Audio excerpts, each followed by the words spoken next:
Today I'm starting with a look around my workshops and the machines in the workshops.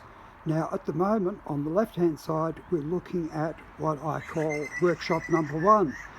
It originally had a very old steel roller door at the entrance. I've replaced that with glass doors which give the workshop a lot of light, and that's very nice.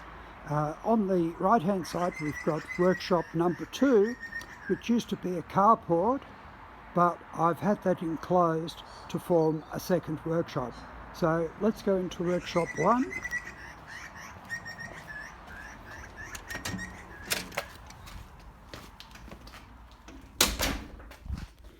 So workshop 1 has been through several iterations. I've improved it and then improved it some more, and it started out as a woodworking workshop, and it was pretty ordinary, but so let's just go around.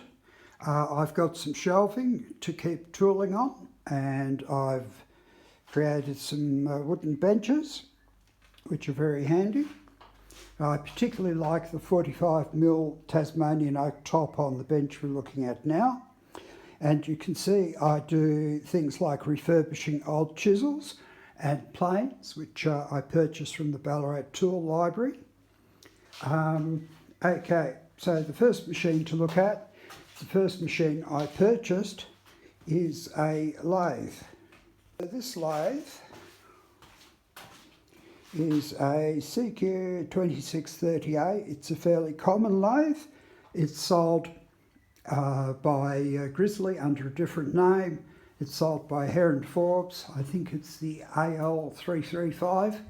And this lathe was used for training apprentices. And fortunately, it hasn't had a lot of use. When I bought it, I had to purchase all the tooling for it. It had no chucks, and there were minor repairs that I've done. I was fortunate to buy a new top slide from AliExpress, exactly the same manufacturer, and it just slotted right in, which was really good. So yep, I use the lathe a lot, do a lot of little machining jobs on there, and I really enjoy using it. I've recently had to repair the key that stops the tailstock quill from rotating, but I machined down an old bolt, and it ended up as quite a good repair.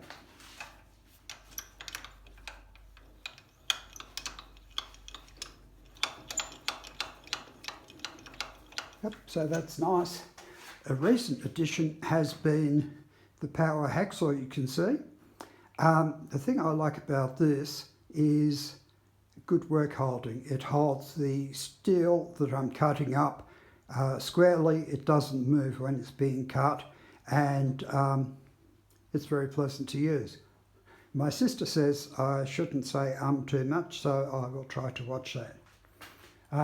The third tool that I bought was a second-hand HM50 vertical milling machine, and the machine had been neglected a little bit, I would say, and I've done a lot of work cleaning it up,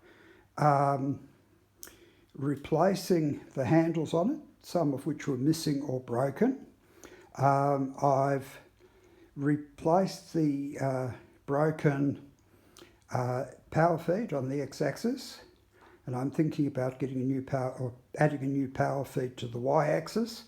And I've replaced the light on it with an LED light, which is actually very helpful. And there were a whole lot of really nasty looking holes drilled into the table by a very careless previous owner. And on a bit of annual leave at summer, I've filled all those holes in with metal epoxy, and the machine doesn't work any better, but it looks much nicer.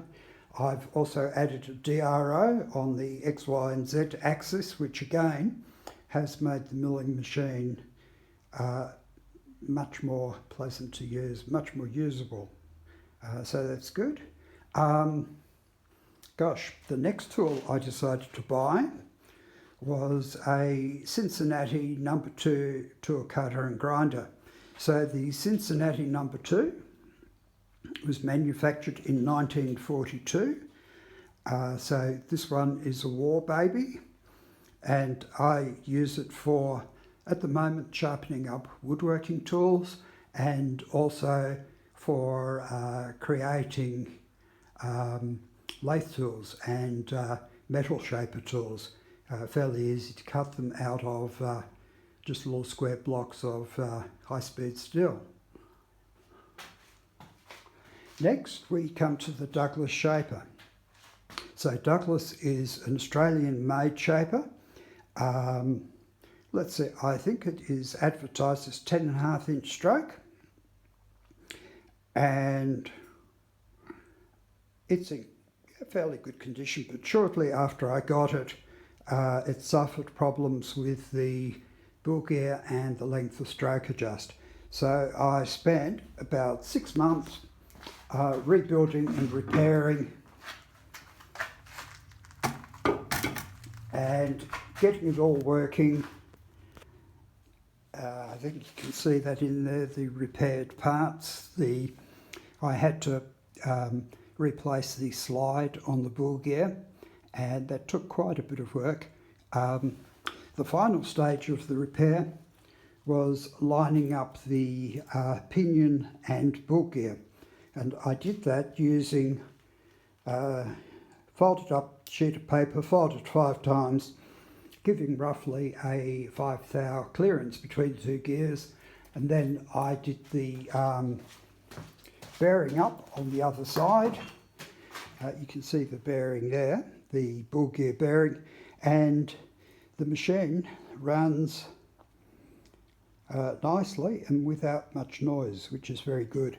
So it's a 3-phase metal shaper, and I'd previously bought a phase change converter for the tool cutter and grinder, so I'm able to share the phase change converter between the two machines.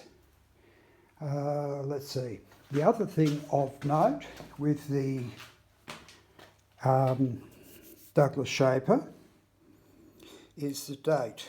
The serial number, I believe, it tells us that this machine was manufactured in 1958, and the electric motor, which was 3-phase, made by Bush Electric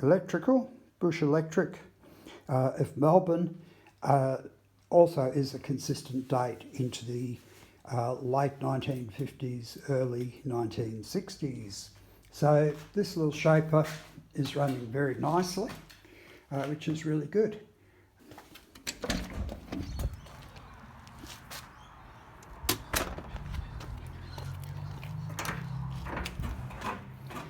So now we're in workshop number 2.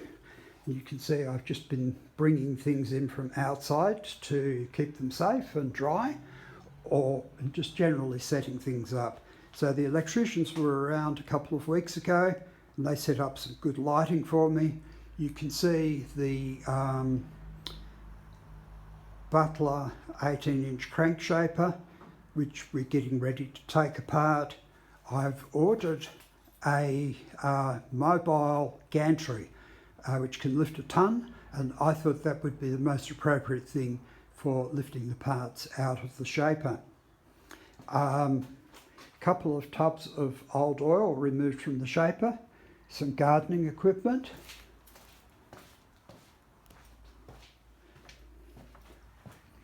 now the other thing of interest is a power hacksaw. I think that's a 16-inch power hacksaw. It does actually cut. Its work holding's not particularly good. If you're trying to cut small pieces, it slips as it cuts and gives diagonal cuts, and it's got an oil leak in the hydraulic lifter. So I've got some refurbishing work to do there, but I will get around to it and I will get that done. So most people would in fact know me for being very involved in university cybersecurity education. But in my late teens, I completed a diploma of metallurgy at the Ballarat CAE, College of Advanced Education, and I went off and worked for about 2.5 years at the Wollongong Steelworks. And I would say I didn't particularly enjoy the work at the steelworks. And after they sacked, I think it was 11,000 staff, the employment there looked a little bit precarious. So I took off for Sydney and started doing a lot of computer work. They finished with some academic qualifications.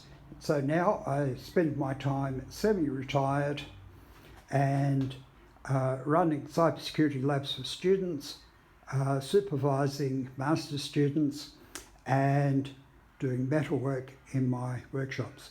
So thanks for listening and having a look, and we'll meet up next time.